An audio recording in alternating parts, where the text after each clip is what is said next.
চট্টগ্রাম শাহ আমানত বিমানবন্দর থেকে টার্গেট করে নগরীর রেলওয়ে স্কুল গেট এলাকায় আসতেই গতিরোধ করে ছিনতাই চক্র ছিনিয়ে নিল এক ব্যবসায়ীর 200 গ্রাম স্বর্ণালংকার।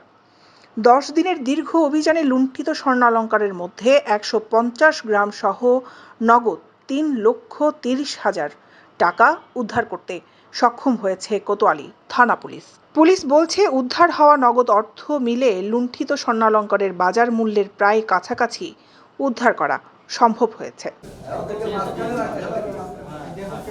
এই ঘটনায় গ্রেফতার দুজনের মধ্যে মোহাম্মদ আরমান ছিনতাই চক্রের সক্রিয় সদস্য, আর সাজু কুমার বণিকের বিরুদ্ধে রয়েছে চোরাই স্বর্ণালংকার ক্রয় ও সংরক্ষণের অভিযোগ। ছিনতাই চক্রের সদস্য আরমানের বিরুদ্ধে নগরীর বিভিন্ন থানায় চুরি, ছিনতাই, মাদক সহ 60টি মামলা রয়েছে।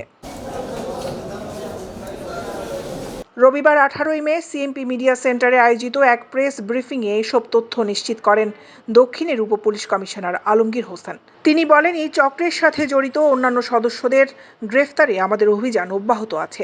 এরা পেশাদার ছিনতাই চক্র। থানা এলাকার বিভিন্ন গুরুত্বপূর্ণ পয়েন্টে সিসিটিভি থাকায় ছিনতাই চক্রকে শনাক্ত করা সহজ হয়েছে বলে দাবি তার।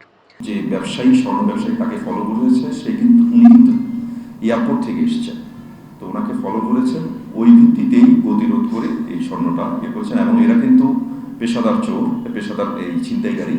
এবং এই যে আরমান, যে তার নামেও কিন্তু 12টার মতো মামলা আছে কোতোয়ালি সহ অন্যান্য থানায়।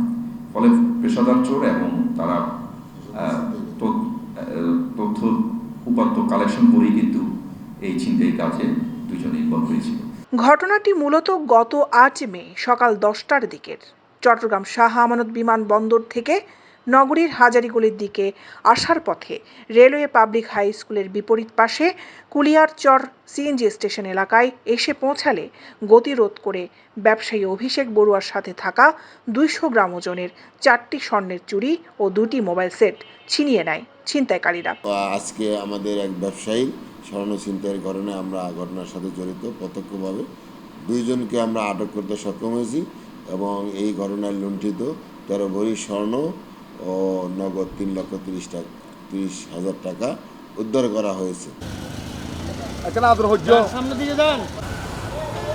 দৈনিক আজাদী।